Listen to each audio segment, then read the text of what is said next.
আসসালামু আলাইকুম। হ্যালো প্রিয় শিক্ষার্থী। তো তোমরা যারা ডিগ্রি প্রথম বর্ষে রয়েছো, আজকের ভিডিওটি তোমাদের জন্য। আমাদের আজকের টপিক ইসলামের ইতিহাস ও সংস্কৃতি প্রথম পত্র।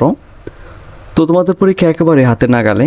তো যাদের এই টপিকটি রয়েছে প্রথম থেকে শেষ পর্যন্ত দেখতে থাকো। আর যাদের সাজেশনটি লাগবে তারা সরাসরি আমাদের সাথে কন্ট্যাক্ট করতে পারো।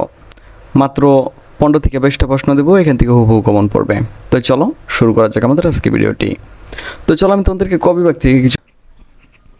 তো আমাদের ফেসবুক গ্রুপ হচ্ছে যেটা BD study apps by Abdullah, আর আমাদের ফেসবুক পেজ হচ্ছে যেটা বিডি স্টাডি অ্যাপস। তো তুমি চাইলে এগুলোতে অ্যাড হয়ে যেতে পারো। তো অ্যাড হলে আমাদের সম্পর্কে অনেক কিছু জানতে পারবা। প্রশ্ন দেখিয়ে দিচ্ছি।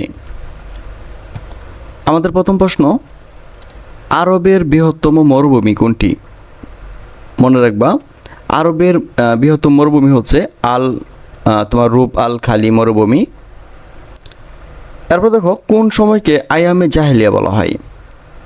উত্তরটা হচ্ছে ইসলাম আগমনের পূর্ববর্তী প্রায় 100 বছরের অন্ধকার যুগকে তোমার হইতেছে আয়ামে জাহেলিয়া বলা হয়।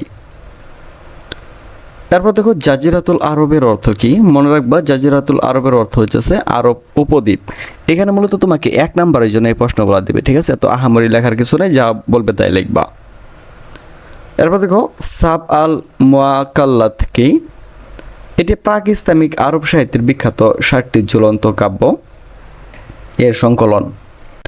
তারপর দেখো, বেদুইন কারা? মনে রাখবা, আরবের যাযাবর সম্প্রদায়ের লোক যারা মরুভূমিতে তাঁবুতে বসবাস করতো তাদেরকে মূলত বেদুইন বলা হতো আর কি। আল মালাকি, প্রাক ইসলামিক যুগে মক্কার কুরাইশ গোত্রের নেতৃস্থানীয় ব্যক্তিদের পরিষদ বা সংসদ।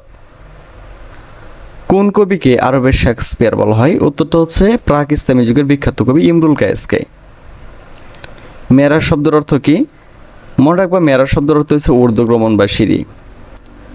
622 খ্রিস্টাব্দ কেন বিখ্যাত? মনে রাখবা, এই সালে মহানবী হজরত মোহাম্মদ সাল্লাল্লাহু আলাইহি সাল্লাম মক্কা থেকে মদিনায় হিজরত করেছিলেন। তারপর দেখো, মদিনার পূর্ব নাম কি? মনে রাখবা, মদিনার পূর্ব নাম হচ্ছে ইয়াসরিব। মদিনার সনদ কত সালে লিখিত হয়? উত্তরটা হইতেছে 622 খ্রিস্টাব্দে। এরপর দেখো, বদরের যুদ্ধ কত সালে সংগঠিত হয়? উত্তরটা হইতেছে 624 খ্রিস্টাব্দের 27 রমজান বা 17 রমজান। বদরের যুদ্ধে কতজন মুসলমান সৈন্য কতজন ছিল? এটা হচ্ছে তোমার 313 জন। আনসার কারা? মদিনার যে সমস্ত সাহাবী হিজরতকারী মুহাজিরদের সর্বাত্মক সাহায্য ও আশ্রয় দিয়েছিলেন তাদেরকে আনসার বলা হয়। আনসার শব্দের অর্থ কি? মনে রাখবা, আনসার শব্দের অর্থ সাহায্যকারী। মক্কা বিজয় কখন হয়? উত্তরটা হচ্ছে 8ম হিজরি রমজান মাসে।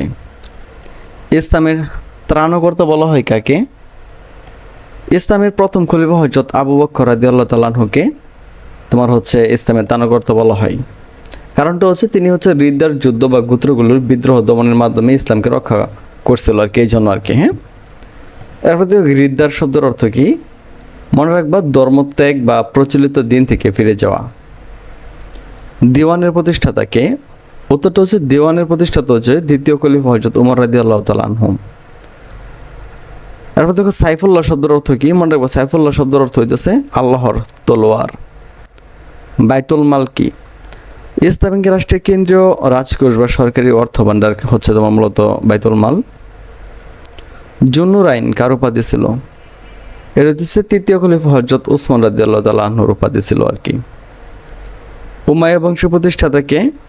উত্তরটা হচ্ছে হযরত মুআবিয়া ইবনে আবু সুফিয়ান রাদিয়াল্লাহু তাআলা আনহু। উমাইয়া বংশ কতজন খলিফা ছিল? এটা হচ্ছে 14 জন। উমাইয়া খলিফাদের রাজধানী কোথায় ছিল? এটা হচ্ছে দামেস্ক। কে সর্বপ্রথম মুসলিম নৌবাহিনী গঠন করেন? উত্তরটা হচ্ছে হযরত উসমান রাদিয়াল্লাহু তাআলা আনহু এর শাসনামলে হযরত মুআবিয়া রাদিয়াল্লাহু তাআলা আনহু। কারবালা কোন নদীর তীরে অবস্থিত? এটা হচ্ছে ফোরাত নদীর তীরে। এরপর দেখো, রাজেন্দ্র কাকে বলে? মুআবিয়া ইবনে আবি সুফিয়ানকে তোমার হচ্ছে আমরা একটু ব্র্যাকেটটাও দেখে নিই। কিংবা ভারতীয় ইতিহাসে রাজেন্দ্র উজ্জ্বল হতে পারে, তবে ইসলামী পরিভাষায় মুআবিয়া রাদিয়াল্লাহু তাআলা আনহুকে মুলুক বা রাজতন্ত্রের প্রবর্তক হিসেবে বোঝানো হয়। এরপর দেখো, কাকে কুরাইশদের বাসপাখি বলা হয়? এটা হচ্ছে মুআবিয়া ইবনে আবু সুফিয়ান রাদিয়াল্লাহু তাআলা আনহুকে। এরপর দেখো পঞ্চম ধার্মিক খলিফা কাকে বলা হয়, এটা হচ্ছে উমাইয়া খলিফা হযরত উমর ইবনে আব্দুল আজিজ রাদিয়াল্লাহু আনহুকে। তো এভাবে আমাদের ক বিভাগ, খ বিভাগ, গ বিভাগ প্রশ্ন প্লাস উত্তর সহ সাজানো রয়েছে, তুমি চাইলে আমাদের সাথে কন্ট্যাক্ট করে এগুলো খুব সহজে নিয়ে নিতে পারো। তো আজকে থেকে বিদায় নিচ্ছি, কত হচ্ছে আরেকটি নতুন ভিডিওতে। সে পর্যন্ত সকলে ভালো থাকো, সুস্থ থাকো এবং আমাদের সাথেই থাকো।